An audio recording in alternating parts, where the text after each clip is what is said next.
Welcome to Through the Bible via FEBC Radio. Join us in discovering the beauty and mystery of God's Word. Each study is amazing in its own way. Let's begin.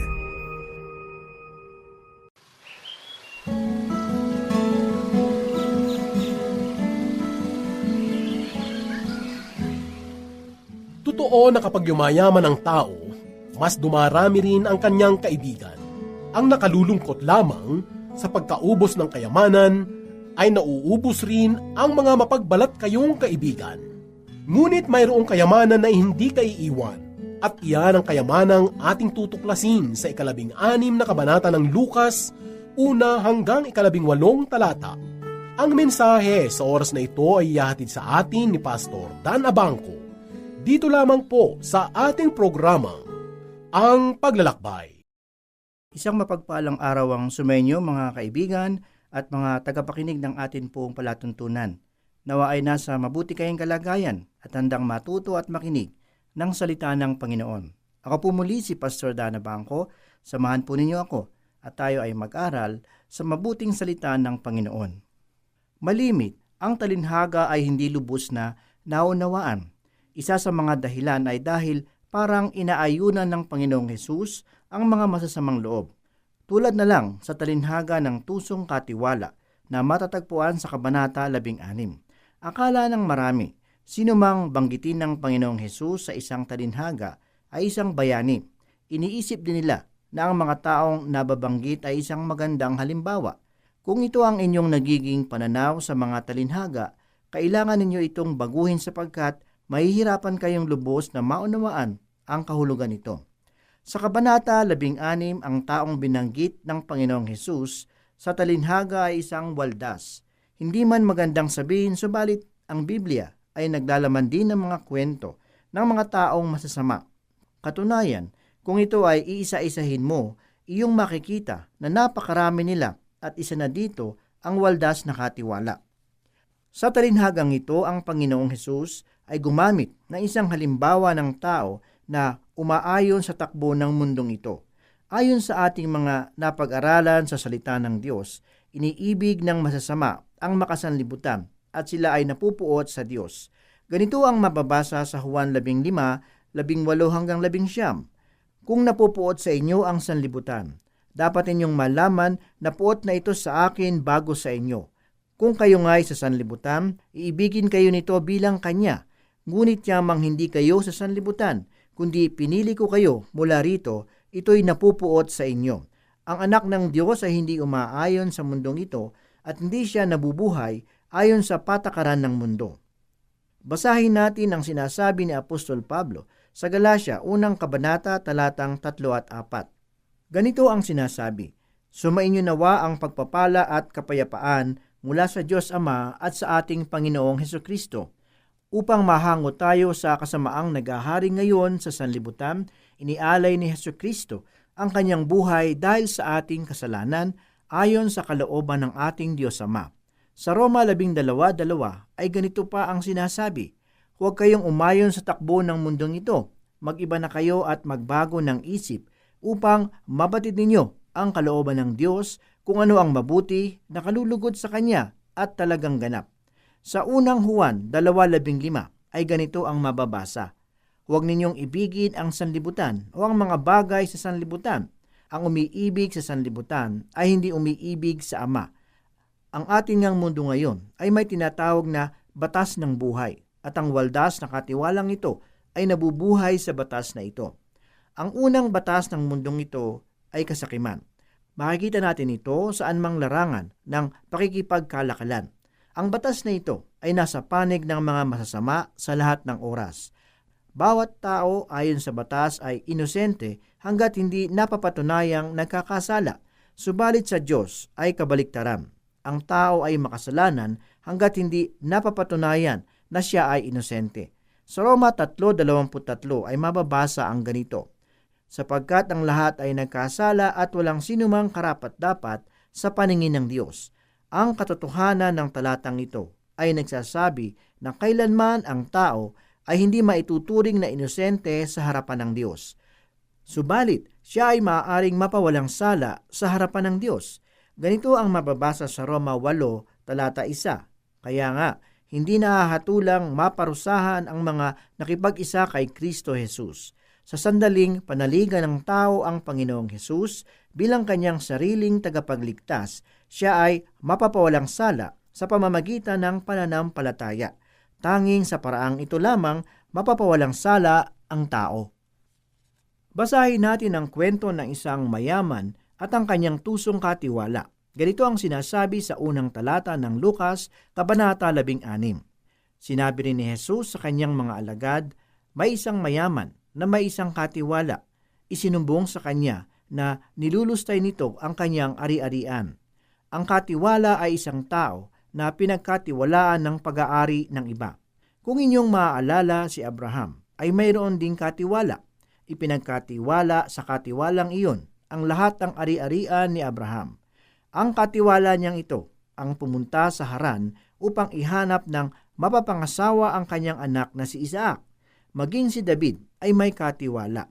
Mababasa natin ito sa unang Kronika, Kabanata 28, unang talata. Ganito ang sinasabi, tinipon ni David sa Jerusalem ang lahat ng mga pinuno ng Israel, lahat ng puno ng mga lipi, lahat ng namamahala ng mga pangkat na naglilingkod sa hari, at ang mga pinuno sa mga pangkat na binubuo ng manlibo at mandaan. Tinawag din niya ang mga katiwala na mga ari-arian, mga kawan ng hari at mga prinsipe, lahat ng mga may tungkulin sa palasyo, lahat ng matapat at kilalang lalaki at lahat ng mandirigma. Sa mga katiwala ni David na ipagkatiwala ang lahat niyang ari-arian, kasama na dito ang kanyang mga anak. Ganito ang mababasa natin ayon sa tinura ni Apostol Pablo sa unang Korinto Kabanatang 4, una at ikalawang talata. Kami mga lingkod ni Kristo at katiwala ng mga hiwaga ng Diyos, ganyan ang dapat na maging palagay ninyo sa amin. Ang katiwalay kailangang maging tapat sa kanyang Panginoon. Ang katiwala sa talinhagang ito ay maituturing na presidente ng isang korporasyon na ipagkatiwala sa kanya ang lahat ng ari-arian ng isang mayamang tao. Subalit siya ay nagkasala sa pamamagitan ng hindi wastong pamamalakad at paghawak ng salapi. Sinasayang ng katiwalang ito ang kayamanan ng kanyang Panginoon. Dahil sa ganitong pangyayari, basahin natin ang naging unang hakbang ng taong mayaman sa ikalawang talata. Ganito ang sinasabi, kaya't ipinatawag niya at tinanong, ano ba itong naririnig ko tungkol sa iyo? Isulit mo sa akin ng buo ang pangangasiwa mo sa aking ari-arian sapagkat mula ngayon ay hindi na ikaw ang katiwala ko. Sa talatang ito ay dumating ang araw ng pagsusulit para sa tusong katiwala. Dahil sa hindi niya napamahalaang mabuti ang ipinagkatiwala sa kanya, dumating ang panahon na mananagot siya sa kanyang Panginoon. Hindi ba't maraming kaganapan na nangyayari sa ating kapaligiran ngayon na ganito din ang nangyayari? Akala ng ilan habang buhay nilang maitatago ang kanilang mga maling gawain, subalit ang lahat ay may katapusan. Balikan natin ang kwento ni Adan at ni Eva sa Hardin ng Eden nang sila ay magkasala sa Diyos sa pamamagitan ng pagkain sa prutas na ipinagbawal sa kanila. Sinikap nilang magtago, subalit hindi malilingid sa mata ng Diyos. Ganito ang sinasabi sa Henesis 3:8-15. Pagdadapit hapon, narinig nilang naglalakad sa halamanan si Yahweh, kaya't nagtago sila sa kahuyan. Datapwat tinawag ni Yahweh ang lalaki at tinanong, saan ka naroon? Natakot po ako nang marinig ko kayong nasa hardin. Nagtago po ako sapagkat ako'y hubad, tugon ng lalaki. Sinong may sabi sa iyong hubad ka? Tanong ng Diyos. Bakit? Kumain ka ba ng bungang ipinagbabawal ko? Kasi pinakain ako ng babaeng ibinigay ninyo sa akin, tugon ng lalaki. Bakit mo naman ginawa iyon? Tanong ng Diyos sa babae. Mangyari po'y nililang ako ng ahas, kaya ako natuksong kumain, tugon naman niya. Tulad nila Adan at Eva, sa ganitong mga pagkakataon ay pawang takot at pagkabagabag ang nararamdaman ng taong hindi naging tapat sa mga bagay na ipinagkatiwala sa kanya. Basahin natin ang 3 talata. Nawiga ng katiwala sa sarili. Aalisin na ako ng aking Panginoon sa pangangasiwa. Ano ang gagawin ko? Hindi ko kayang magbungkal ng lupa. Nahihiya naman akong magpalimos. Dahil marahil sa matagal na panahon siyang naging tagapangasiwa, hindi siya nasanay sa mga gawaing mabibigat. Gawain na kung ituturing ay pangkaraniwan lamang. Nahihiya naman siyang mamalimos. Nakakatawa kung iisipin. Maraming tao ang katulad ng tusong katiwala. Hindi sila nahihiyang magnakaw, subalit sila ay nahihiyang magpalimos. Sa talatang 4 ay mababasa natin na walang balak humingi ng tawad ang katiwala. Ganito ang sinasabi, "Alam ko na ang aking gagawin. Maalis man ako sa pangangasiwa, may tatanggap din sa akin sa kanilang tahanan." Dahil dito ay ginawa niya ang unang hakbang na akala niyang nararapat. Basahin natin ang talatang 5 at 6. Isa-isa niya ngayong tinawag ang mga may utang sa kanyang Panginoon. Tinanong niya ang una, "Gaano ang utang mo sa aking Panginoon?" Sumagot ito, 100 tapayang langis po. Heto ang kasulatan ng inyong pagkakautang. Dali, maupo ka't gawin mong 50, sabi ng katiwala. Ibig sabihin nito, kalahati lamang ang babayaran ng may utang na 100 tapayang langis. Basahin natin sa talatang 7 kung ano ang ginawa ng tusong katiwala sa isa pang may utang sa kanyang Panginoon. At tinanong naman niya ang isa, "Ikaw, gaano ang utang mo?" Sumagot ito, 100 kabang trigo po. Heto ang kasulatan ng iyong pagkakautang, wika niya. Isulat mo, 80. Hindi ko alam kung bakit hindi niya binigyan ng katulad na diskwento ang may utang na ito tulad ng kanyang ibinigay sa una. Makikita natin na sa kanyang kalagayan ay nandoon pa rin ang pagiging tuso. Sa pangyayaring ito ay hindi ako makapaniwala sa naging reaksyon ng mayamang tao sa tusong katiwala. Basahin natin ang talatang 8. Pinuri ng Panginoon ang magdarayang katiwala dahil sa katalinuhang ipinamalas nito, sapagkat ang mga makasanlibutan ay mas mahusay gumawa ng paraan kaysa mga makadiyos. Sa pagkakataong ito ay marapat sigurong alamin natin at pag-aralan kung sino ba ang Panginoon ng tusong katiwala sa mga talatang ating pinag-aaralan. Sa kabila ng kasalanan at katusuhan ng katiwala, hinangaan siya ng kanyang Panginoon. Sino ba ang mayamang taong iyon? Ako ay naniniwala na ang taong iyon ay yumaman dahil din sa kanyang katusuhan. Ang kanyang hangarin sa buhay ay tulad din ng katiwalang iyon. Isa rin siyang tuso na yumaman dahil sa ganitong paraan. Sinabi ng mayamang Panginoon na matalino ang katiwalang iyon sa papaanong paraan. Matalino siya sa pamamagitan ng sanlibutan. Ito ang sanlibutang galit kay Kristo. Mayroon itong sariling batas. Natutuwa ang makasanlibutang Panginoon sa kanyang makasanlibutang katiwala dahil sa kanyang makasanlibutang katalinuhan. Ano ang sabi ng Panginoong Hesus? Sapagkat ang mga makasanlibutan ay mas mahusay gumawa ng paraan kaysa mga makadiyos. Ayon sa pamamaraan ng mundong ito, lumalabas na mas matalino ang mga makasanlibutan sa kanilang paggamit ng salapi kaysa sa mga anak ng Diyos. Dahil hindi tulad ng mga may takot sa Diyos, mas madaling palaguin ng mga makasalanan ng kanilang salapi kaysa sa mga matuwid. Dahil dito, sinabi ng Panginoong Hesus sa talatang 9 ganito, "At nagpatuloy si Hesus ng pagsasalita, kaya't sinasabi ko sa inyo, gamitin ninyo sa pakikipagkaibigan ang kayamanan ng sanlibutang ito. Maubos man ito'y may tatanggap naman sa inyo sa tahanang walang hanggan." Sa talatang ito ay makikita natin na ang pera ay hindi masama. Nagiging masama lamang ito kung ito ay inibig mo. Ganito ang sabi ni Pablo sa unang Timoteo, Kabanata 6, talata 10, sapagkat ang pag-ibig sa salapi ay siyang ugat ng lahat ng kasamaan. Dahil sa paghahangad na magkamal ng salapi, may mga nalayo sa pananampalataya at nasadlak sa paghihirap ng kalooban. Dahil dito, ang salapi ng mga mananampalataya ay marapat lamang magamit sa mga espiritual na bagay. Tulad ng sinabi ng Panginoong Hesus, mag-ipon tayo ng kayamanan sa langit. Kailangan nating maging matalino sa paggamit sa ating mga salapi. Pagkatapos nito ay magkakaroon tayo ng buhay na walang hanggan at tayo ay tatanggapin sa langit. Ganito pa ang sinasabi sa talatang 10 hanggang 12. Ang mapagkakatiwalaan sa maliit na bagay ay mapagkakatiwalaan din sa malaking bagay. Ang magdaraya sa maliit na bagay ay magdaraya rin sa malaking bagay. Kung hindi kayo mapagkatiwalaan sa mga kayamanan ng sanlibutan ito, sino ang magtitiwala sa inyo ng tunay na kayamanan? At kung hindi kayo mapagkatiwalaan sa kayamanan ng iba, sino ang magbibigay sa inyo ng talagang para sa inyo?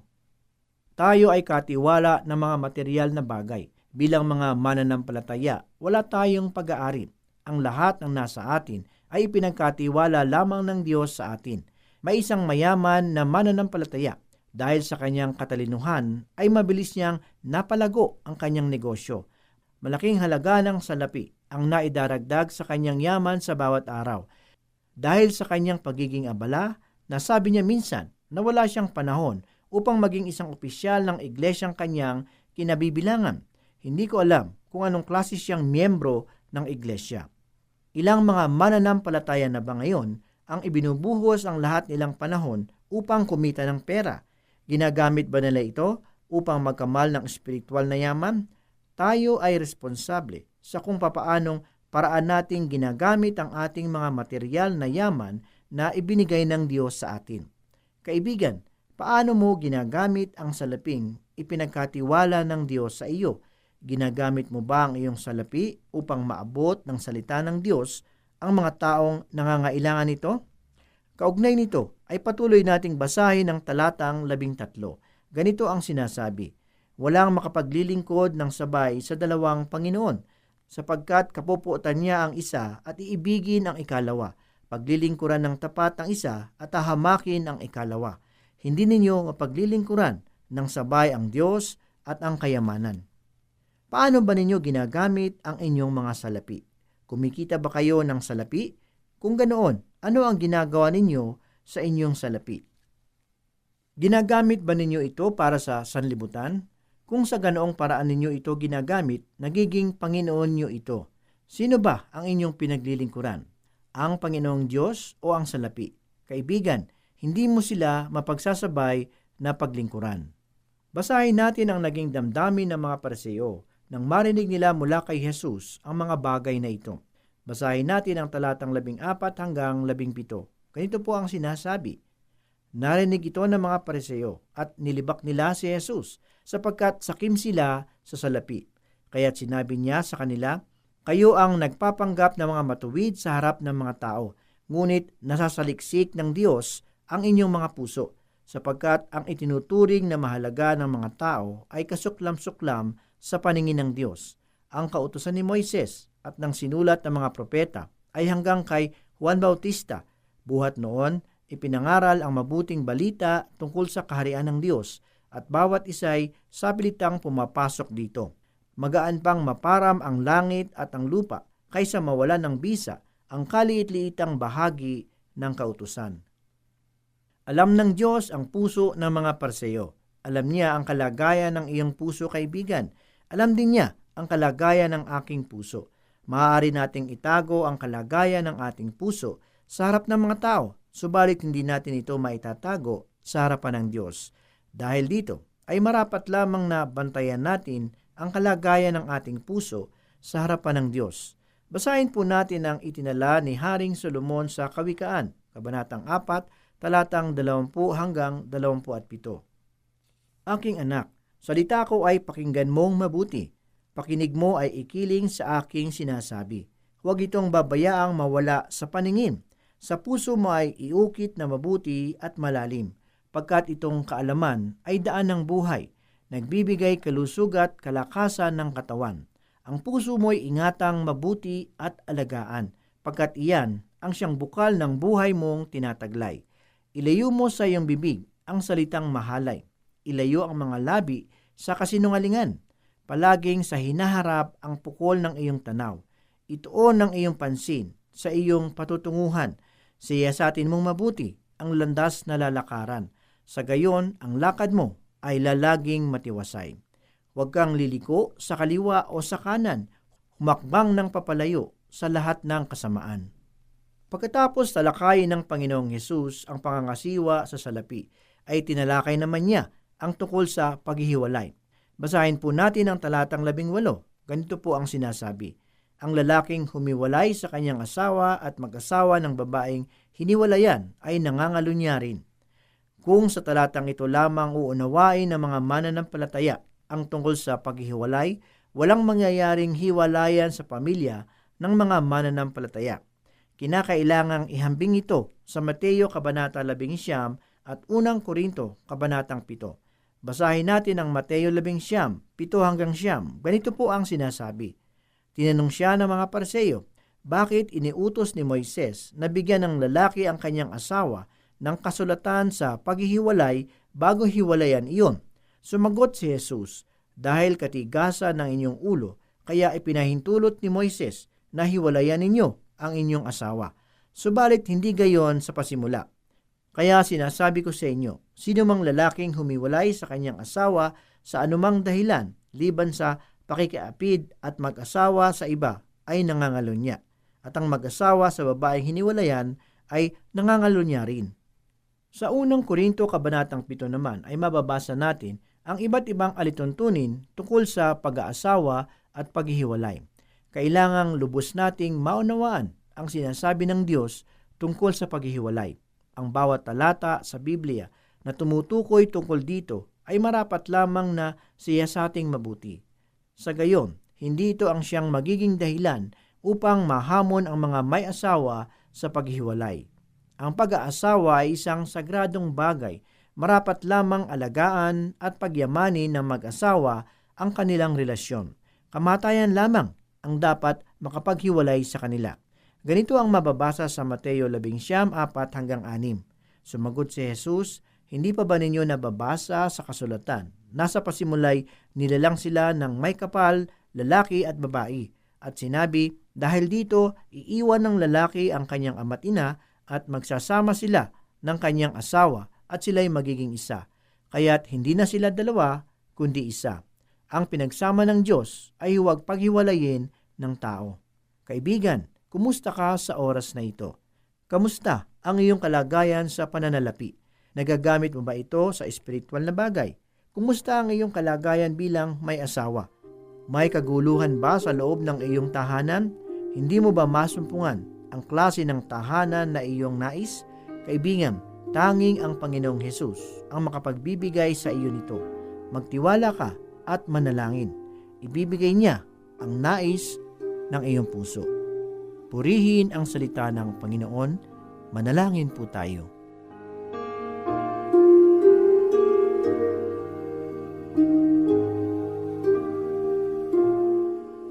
Muli, Panginoon, kami po ay nagpupuri at nagpapasalamat sa pagkakataong ito. Salamat sa mga pagpapala na aming nasumpungan sa pagbubulay at pag-aaral ng iyong banal na aklat. Nawa ito ay magbigay sa amin ng kalakasan ng aming pananampalataya sa iyo.